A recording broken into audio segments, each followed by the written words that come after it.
deux condensateurs, C1 et C2, sont reliés en série avec une pile de 20 volts. On enlève la pile, on relie les armatures de même signe, puis après on vous demande de trouver les énergies emmagasinées initiales et finales pour chacun des condensateurs. Voilà, ça ici c'est la formule de l'énergie dans un condensateur. Mais dans un seul condensateur, pas dans les deux, dans un seul. J'ai une pile, symbolisée par ce symbole, la bande positive, la bande négative. Il semble que c'est une 20 volts. 20 volts. Ça veut dire qu'il y a une différence de 20 volts entre ce bout de fil-là et ce bout de fil-là. Maintenant, je vais brancher en série un premier condensateur et suivi du deuxième condensateur. Qui est je fais un peu plus large parce que c'est un condensateur qui est plus grand. Lui, il est 5 microfarades, tandis que lui est seulement 2 microfarades. Donc, il est plus que 2 fois plus petit. Puis, on relie ça. Ça, c'est la première phrase. Deux condensateurs sont reliés en série avec une pile de 20 volts. Voilà. Il faut attendre que la pile puisse voler des électrons d'un côté puis les mettre de l'autre. Ce qui va se passer, grosso modo, je vais m'en mettre ici, là. 1, 2, 3, 1, 2, 3. La pile va prendre des électrons, les amener ici. C'est pour ça que ça va être positif ici, c'est pour ça que ça va être négatif ici. Le nombre que j'ai dessiné n'a pas rapport avec la vraie quantité, c'est juste une représentation. Je continue. Qu'est-ce qui se passe aussi? Bien, il va y avoir une induction. Une induction, c'est-à-dire qu'il va y avoir des électrons qui vont partir de cette plaque-là parce qu'ils vont avoir peur de ceux-là, ils vont partir vers le haut, OK? Et évidemment, ils vont être attirés par les positifs qui sont ici. Donc, je vais en mettre 6 ici. 1, 2, 3, 4, 5, 6. Puis ici, je vais mettre les 6 manques d'électrons. 1, 2, 3, 4, 5. Maintenant, là, c'est bien beau tout ça, sauf que moi, j'aimerais trouver l'énergie de lui et l'énergie de lui. Alors, c'est quoi l'énergie de lui? Eh bien, ça devrait être une demi fois la charge qu'il contient, multipliée par la différence de potentiel. Mais je le connais pas.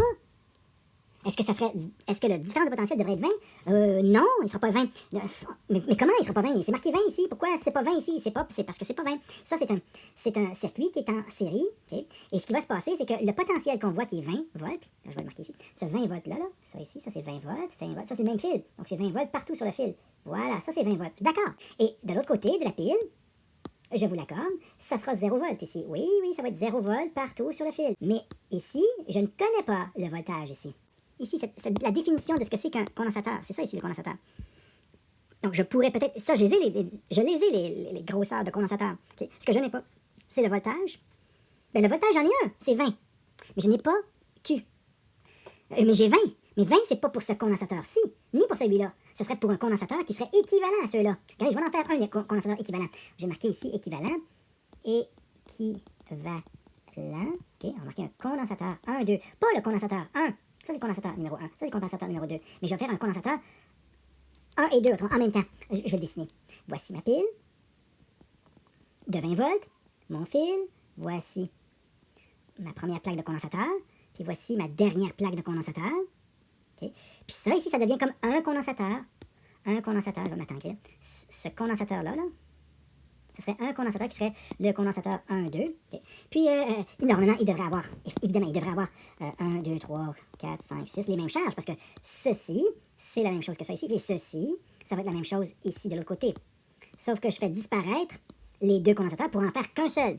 Maintenant, là, j'ai toujours mon 0 volt qui est ici, et j'ai toujours mon 20 volts qui est ici. En transformant ces deux condensateurs-là en un seul équivalent, dont la charge est la même ici que là, parce que sans ça, ça ne sera pas équivalent, il faut pomper les mêmes nombres de charges, eh bien, je vais pouvoir avoir quoi? Si je prenais, puis là, je vais prendre cette équation-là, okay, puis je vais dire ça, c'est C12, qui devrait être égal à la charge Q12, autrement dit, cette charge-là qui est ici, okay, divisé par le voltage aux bornes de ce condensateur-là. Autrement dit, c'est quoi le voltage ici par rapport à ici? Ben, c'est 20 volts, on le voit très bien, de là jusqu'à là, ça va être quoi la différence entre 20 et 0? Ben, ça va être 20. Fait que ça ici, je sais que ça va être 20 volts. Maintenant, je ne sais pas ce que ça va être, cette charge-là. Sauf que, on dit aussi, puis là, je vais aller chercher une autre formule qui est supposée d'être donnée, c'est cette formule-ci, là. Je vais le monter en haut pour qu'on puisse le voir à côté. Voilà. En série, les condensateurs, okay, ont toujours la même charge. Le condensateur équivalent a la même charge que le premier et le deuxième. Mais le condensateur qui peut remplacer deux condensateurs mis en série, eh bien, on peut le calculer de cette manière-là. Donc, je vais le calculer tout de suite, là. Ça ici, ça pourrait donner... Quoi, je vais prendre, c'est 2 microfarades, 2 fois 10 à la moins 6. Je vais le mettre à la moins 1. Plus 5 fois 10 à la moins 6. Je vais le mettre à la moins 1. Et de tout, je vais le mettre à la moins 1. Ça, en faisant le calcul, ceci, je vais trouver Q, 1, 2. Donc, la charge qui se trouve sur ce condensateur-là, ce qui est la même que celle-ci, qui est la même que celle-ci aussi. Cette charge-là devrait être égale à quoi? Eh bien, elle devrait être égale à C12, ou C12, multiplié par delta V12. Bon, delta V, je l'ai marqué. C'est la même formule, là. Ça ici, c'est juste que j'ai isolé Q. Fait que c'est C fois delta V. C fois delta V. Et comme j'ai déjà le C, ceci devrait donner 1,428,6 environ, okay, fois 10 à la moins 6 farad, multiplié par le voltage. Quel est le voltage aux bornes de ce condensateur-là? Ben, c'est 20. C'est 20, là, oui, c'est 20. Alors, c'est 20 volts. Puis ça va me donner quoi? Multiplié par 20 volts, ça va me donner 28,57 microcoulombs. Autrement dit, 10 à la moins 6 coulombs. Donc, j'aurai la charge. J'aurai cette charge-là, je l'ai marqué ici. Ma charge 1, ça devrait être la même charge que la charge 1, 2, qui est supposée d'être 28,57 fois 10 à la moins 6 coulombs. Donc ça, c'est 28,57 microcoulombs. Et Q2, c'est vraiment 28,57 microcoulombs. Donc, j'ai la charge, je pourrais l'utiliser ici, puis le voltage ici, je l'ai aussi. Le voltage, mais attention, ça serait l'énergie. Si je prenais cette charge-là, multipliée par 20, ce serait cette charge-là multipliée par 20. Autrement dit, je trouverais l'énergie, en prenant la charge que j'ai trouvée, fois 20, je trouverais l'énergie de ce condensateur-là. Je ne trouverais pas l'énergie dans celui-là, ni dans celui-là. Je trouverais seulement l'équivalent. C'est pas ça que je veux. Je veux avoir l'énergie de celui-là. Donc, j'ai besoin de quoi? Ben, j'ai besoin aussi de connaître le voltage. Le voltage, ce serait quoi? Ben, je peux trouver le voltage assez facilement. Regarde bien. J'ai déjà C1. J'ai aussi Q1. Ça serait très facile d'isoler le delta V1. Donc, je vais trouver le delta V1. Le delta V1 devrait être égal à Q divisé par C1. C'est-à-dire, ça va me donner un voltage, ou une tension, ou un potentiel, une différence de potentiel plutôt, de 14,286 volts. Entre ce point-là et ce point-là, il y a une différence de 14,286 volts. 5,71 4. C'est pour ça qu'il y a 14,286 de différence ici. Et cette différence ici va être devenue combien? 5,74. Delta V2 devrait être égal à quoi? Q2 sur C2. Mais on sait que Q2, c'est 28,57. Ok, j'ai marqué. 28,57 microcoulombs. Et ça ici, c'est quoi déjà? C'est 5. Non, 5 n'est pas beau. 5 microfarads. Donc, quand je vais faire l'un divisé par l'autre, le voltage entre lui et lui, ça va être 5,714 volts. Là, je suis capable facilement de prendre mon équation de l'énergie et l'appliquer au premier condensateur, puis l'équation de l'énergie, l'appliquer au deuxième condensateur. Comme ça, je vais trouver l'énergie emmagasinée initialement. Donc, je vais marquer l'énergie emmagasinée. C'est 204,07 microjoules. Okay. Ça, c'est l'énergie du premier condensateur. L'énergie dans le deuxième condensateur, ça devrait être une demi, Q2 fois delta V2, donc une demi fois, c'est la même charge partout puisqu'on était en série. C'est des microcoulombs, okay, ça c'est des coulombs, puis multiplié par la différence de voltage. La différence de voltage, c'était seulement 5. Bon, ce qui est bizarre, c'est que le gros condensateur a un tout petit différence de potentiel. C'est le gros condensateur qui a puis le petit condensateur, il a une grosse différence de potentiel. Intéressant. Je veux dire, il y a plus de différence de potentiel pour le petit condensateur que pour le grand condensateur. Puis ça, c'est normal puisque le champ est beaucoup plus intense ici à cause de la proximité des charges qui sont vraiment... La densité des charges est plus grande ici, ça veut dire que le champ est plus grand ici. Puis si on se déplace dans l'espace, il va y avoir une plus grande différence de potentiel. Ça l'allure. Puis ça donne quoi comme résultat, ça? 81,62 microjoules. Donc ensemble, c'est ceux qui vont totaliser une certaine énergie, les deux, là, si j'additionnais les deux énergies. Okay? Maintenant, si on faisait... C'est quoi l'énergie dans C1,2? On va l'essayer. Une demi fois Q1,2 fois la différence de potentiel qui est supposée de 20 volts. Autrement dit, la charge qu'on avait prise, c'est quoi? C'était... la charge était toujours la même. Alors, c'est 28, une demi fois 28,57. Ça, c'est des microcoulombs fois 10 à la moins 6 coulombs. Multiplié par combien? On a dit 20. 20 volts. Ça va donner combien? Je le faisais juste pour le fun. Exactement la même affaire. Ça, c'est trouver les énergies emmagasinées initialement. Maintenant, qu'est-ce qui se passe? Eh bien, on a relié ces deux condensateurs-là à une pile. OK? Mais on enlève la pile. Puis on relie entre elles les armatures de même signe. Fait que là, il va falloir faire ça. Puis on va calculer l'énergie. Est-ce que ça va donner plus d'énergie ou moins d'énergie? Bon. Je vais juste le dessiner, puis on va regarder ce qui se passe. Normalement, on avait quoi? On avait un condensateur. Il y avait des charges suivies d'un autre ici. Plus grand. OK? Puis là, j'avais aussi sur l'autre, 1, 2, 3, 4, 5, 6, j'avais 28. Là, j'ai marqué juste 6, mais j'avais 28,57 charges positives sur une des plaques et 28,57 charges négatives sur l'autre plaque. Enfin, sur l'autre, sur la deuxième plaque ici. Sauf que là, j'ai détaché, j'ai coupé ça. Puis là, ce que je vais faire, c'est que je vais l'amener côte à côte comme ça ici. Puis je vais relier les armatures de même signe. Je vais relier ceci à ceci. Puis je vais relier les signes négatifs au signe négatif. Et quand je vais faire ça, ben, il va y avoir des électrons qui vont partir d'une plaque puis vont aller vers l'autre plaque. Pourquoi ils iraient? Eh bien, normalement, on devrait voir ici un potentiel qui est faible, puis ici un potentiel qui est fort. Okay? Mais ce ne sera pas 20 ni 5, ça va être quelque chose qui va être en bas de 20. Là, je vais utiliser une autre sorte de formule, c'est-à-dire en parallèle. En parallèle, les condensateurs équivalents à 2 condensateurs. Le condensateur équivalent à 2 condensateurs, ça devrait être l'addition des deux. Ça va donner 7 microfarades. Aussi, on peut dire que la charge, okay, ça va être égal à la charge de l'un plus la charge de l'autre. Ces charges-là, celle-là et cette charge-là et cette charge-là vont se retrouver ici. Donc, on avait dit quoi? On avait dit qu'il y avait une charge totale. Quelle était la charge totale? La charge totale, c'était ça ici. Okay. Cette charge-là, elle était sur tous les condensateurs. Donc, je vais avoir cette charge-là et cette charge-là. Donc, je vais avoir quoi? Je vais avoir ça ici.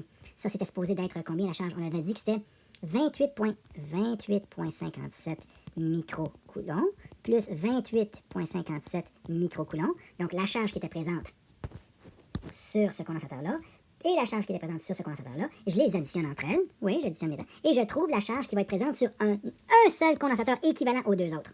Ça, c'est ma charge que va contenir un condensateur équivalent à ces deux-là, mais qui sont branchés en parallèle. Donc, c'est bien beau. Qu'en est-il du voltage? Le voltage aux bornes d'un condensateur comme celui-là, c'est-à-dire le voltage ici, le voltage... Oh, pardon, j'ai effacé. Je vais pas effacer ce voltage-là, ce voltage-là par rapport à ce voltage-là. Ça va être combien? Bien, on va le voir, on va le calculer. Ce voltage-là devrait être égal à quoi? Selon, en parallèle, ils disent que le potentiel, regardez, le potentiel entre ça et ça, c'est le même qu'entre celui-là et celui-là, parce que c'est le même fil, ça c'est le même potentiel, puis ça c'est le même faible potentiel. Fort potentiel ici, faible potentiel ici, puis ça c'est mon différence de potentiel ici, puis c'est la différence de potentiel ici aussi. Alors, la différence de potentiel sur ce condensateur-là est la même que la différence de potentiel sur ce condensateur-là. Donc, ils disent que c'est partout pareil. Mais partout. Donc, je vais l'isoler avec cette formule-là. Ça devrait être ça ici. Ça va donner ça, divisé par ça ici. Je l'ai Q. Je l'ai Q. C'est 57,14. Parfait. 57,14 microcoulombs divisé par le condensateur équivalent, 7 microfarades. Donc, je vais diviser ça par 7 microfarades. Ça me donne combien? Un voltage de 8,163. Ça, c'est du voltage. J'ai le voltage, mais ce voltage-là est le même pour lui, ben pour lui et pour lui. 8,163. Okay. Ça va être 0. Pour C1, ça devrait être Q1 divisé par delta V1. Alors, si je veux connaître la charge, ben Q1, selon cette équation-là, ça devrait être C1 fois la différence de potentiel. Alors, je connais la différence de potentiel. Elle est partout pareil. Puis je connais que C1, c'est 2 microfarads. La différence de potentiel, c'est Q1 devrait donner environ 16,33, à peu près là, 33 microcoulombs. 16,33 microcoulombs. Donc, avant, j'en avais combien? J'en avais 28. Puis là, je suis passé de 28. J'en avais 28 ici. Puis là, ça va s'en aller, puis il va juste en rester 16. C'est normal. C'était trop tassé ici. On s'est détassé, fait que j'ai perdu du voltage. Oui, j'ai perdu du voltage. Ben, j'ai perdu des charges, puis j'ai perdu du voltage. Le voltage, c'est rendu 8. Avant, j'avais 20, là, tu sais. Ou non, plutôt, j'avais pas 20, j'avais 14. C'est 14. J'avais une différence de potentiel de 14. Maintenant, je donne des charges. Ben, j'ai moins 14. Puis ça a l'allure. J'ai moins que 14. J'ai 8. J'ai 8 voltages. Fait que, regardez pour le C2. Le C2, ça devrait être Q2 divisé par delta V. Sauf que le delta V, c'est le même. Donc, je vais juste faire Q2 va être égal à C2, delta V2. Puis on sait que le delta V2, c'est 8, quelque chose. 8,163. Puis ça, c'est 5 microfarads. Puis ça va donner combien? 40,81. 40,81 quoi? Ben, coulomb, microcoulomb. Et là, j'ai 40. Avant, j'en avais combien? Avant, j'avais, ici, j'en avais 28 microcoulombs. Maintenant, sur le gros condensateur, j'en aurais pas encore 28. Je vais en avoir plus que 28. Ben oui, je suis rendu à 40. Ah! Eh oui! J'en ai plus, parce que j'ai plus de place. Moi, j'ai plus de place. Fait que je vais recevoir des charges, puis je vais en avoir plus qu'avant. Fait que ces charges-là, fait que là, je vais calculer, je vais quand même... qu'est-ce que je peux calculer? Bon, mais je peux, là, maintenant que j'ai toutes les informations, je vais les placer ici. Je vais dire, OK, ça doit être quoi? Ça va être Q1 va être égal à, on a dit combien? On a dit 16,33. 16,33 microcoulombs. Puis ça, Q2, je vais avoir combien? Je vais avoir 40,81. 40,81 microcoulombs. Fait que si je fais la proportion, 40,81 par rapport à 16, je vais juste diviser l'un par l'autre. 40,81 divisé par 16,33, eh bien, ça me donne, devinez que ça me donne combien, ça? Ça me donne 2,5. Ça, c'est 2,5 fois plus fort que ça ici. Si tu multiplies 16,33 par 2,5, tu vas trouver ça ici. C'est tout à fait normal que ça soit 2,5 fois plus grand, parce que ce condensateur-là, il est 2,5 fois plus petit que celui-là. Ou si tu veux, ce condensateur-là est 2,5 fois plus grand que celui-là. C'est pour ça que pour le même potentiel, pour le même 8 volts, point 16, on n'a pas les mêmes charges, on a des charges qui sont 2,5 fois plus présentes sur ce grand capaciteur-là. Fait que c'est beau, sauf que là, on va trouver l'énergie. Trouvons l'énergie. Bon, je me rappelle, c'est quoi l'énergie déjà? C'est quoi la formule? Ah, c'est 1/2 fois la charge qui est présente multipliée par la différence de potentiel. Ah, OK. Fait que ça donne quoi, ça? Ben, ça donne simplement la 1/2 fois... Là, le 1, c'est quoi déjà? Le Q1, c'est 16,33 micro. OK. Fois le voltage. Le voltage, c'était quoi? On a dit 8,163. Ça ici. Voilà. Là, ça me donne quoi, ça? OK. Puis, là, je vais essayer pour l'autre. Ça, c'est pour mon condensateur numéro 1. Ça, c'est l'énergie numéro 1. Pour l'énergie numéro 2, ça va être 1/2 fois... ça, c'est l'énergie du 2. Le total, ça serait...